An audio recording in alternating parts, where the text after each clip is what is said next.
Today on IODP Expedition 342, Newfoundland.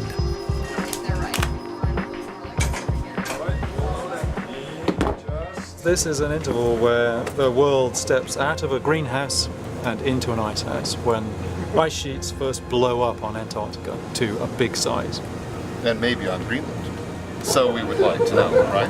That would be news. That would be paleoclimatic heresy, which would make us famous.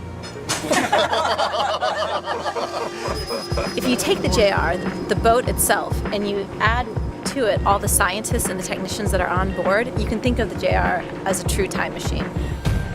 As you drill down into the ocean bottom, you're drilling back in time. And you bring these cores up onto deck, and you have no idea what time period they came from, but it's the people on board the JR that tell us that story. So we have two teams of people that are basically what I call the keepers of time. So these are the people who actually can figure out where we are in time. We hope that there are some foraminifera in there that tell us the age of the sediment, so that we can get a good handle of what we really get in our course.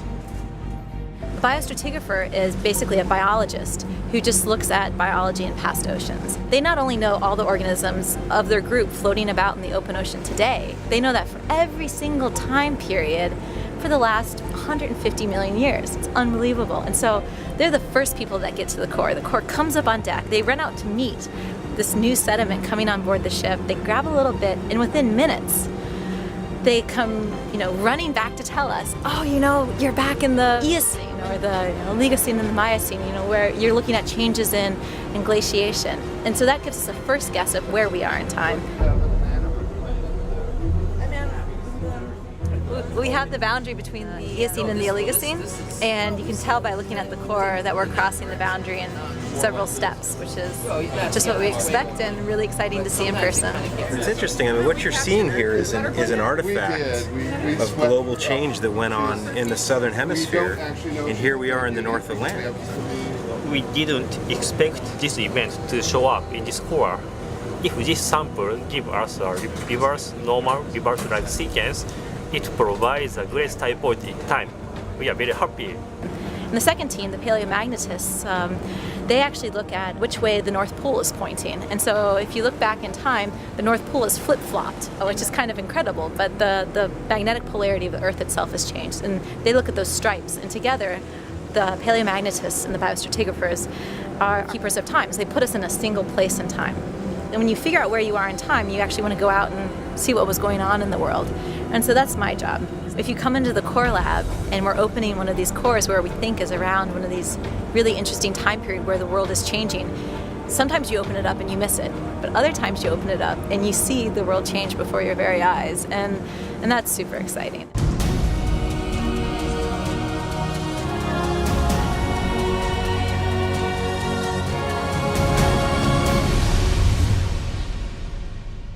Welcome to Titanic Tales. Today we come to you from the Geochemistry Lab on the JOIDES Resolution. 3,500 meters below our feet lies the wreckage of the Titanic. I wouldn't want to sail on this ship. The railings are all covered in slime. Has nobody been cleaning it? Have they taken away the custodial service at the bottom of the ocean? Well, what I can tell you, this coating is composed of iron and manganese oxides. Iron and manganese are among the most abundant elements in the ocean, but there's also communities of bacteria, tiny communities of bacteria. You can't even see them with your naked eye, but they are enabling chemical processes that would otherwise not be possible. In addition, iron is a critical nutrient in the oceans. Thus, the metal of the Titanic offers more than a heaping spoonful of this dietary requirement for deep-sea microbes. And I've been told tastes like chicken. In conclusion, although the Titanic has become somewhat of a microbe restaurant, the recycling process that these iron oxide eating bacteria are involved in are vital to life on Earth itself. Hello, my name is Heather Barnes and I'm a marine laboratory technician on board the JOIDES Resolution. Today I'd like to give you a brief overview of how we process core for the core lab, from the time we receive it from the rig floor to the final stages of packing the core in the core reefer. It all starts out here on the core receiving platform. The marine laboratory technicians carry the core from the rig floor down here onto the catwalk. And what we do is cut the 9.5 meter length core into 1.5 meter length sections, just for easier handling through the core lab. And from there, we clean it and cap it with clear end caps for the bottom and blue end caps for the top. Just a little bit gritty.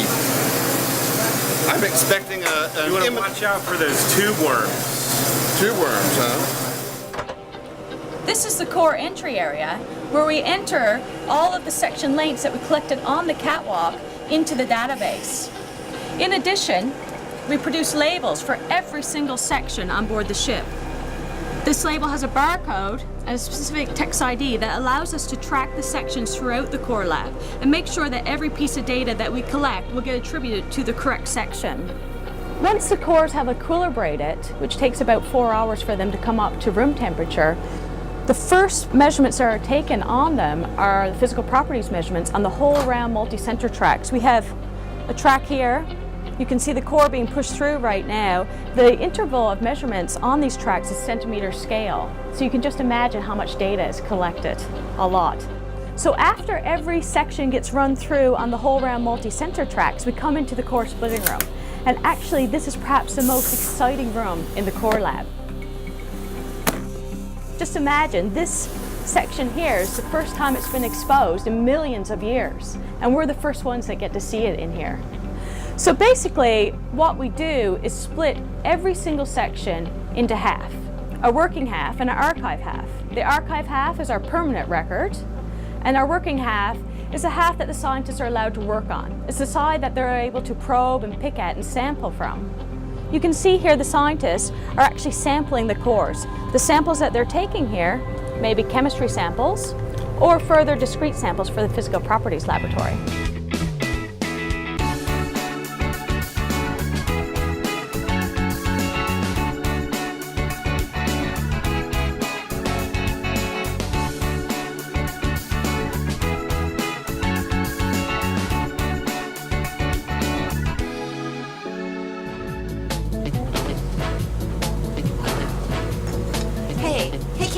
I just found the coolest thing in this core. Really? Yeah. I mean, I took a sample, but I don't know where it is. I mean, this is a really important sample. Should we go find it? Yeah, we've got to go find it. Okay, let's go get it. There he is. Got my sample. Get him! Sandy, have you seen Charlie Darwinius? I don't think so. What does he look like? Well, he's about this big. He has grasping fingers and a prehensile tail. And he stole my sample. That's weird, actually, because some of my data on the NGR has been looking really strange today. Maybe he's been around here. Really?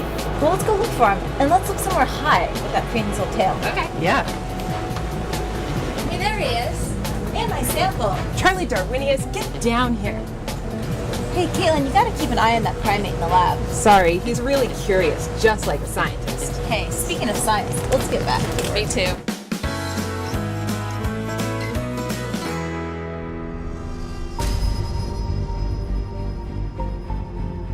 This here is the archive half section table. This is where the core describers visually describe each and every section. Yeah, go for it.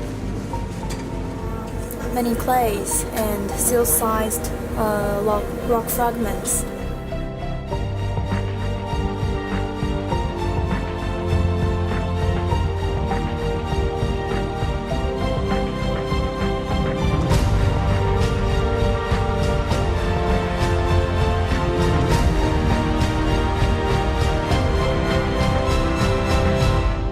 Once all of the sections are measured in the core lab, they're brought over here and stored in these plastic D-tubes. And then they're brought downstairs to the core reefer where they're stored until port call, where we ship them out to the repositories. Ocean drilling is just this remarkable feat of technology. I like to go out and just watch how they do it. And so the JR has been instrumental in helping us understand how Earth and life has evolved for over 100 million years. And coming out here, being on the JR, allows me to ask the sort of questions to understand the sorts of futures that we'll be facing.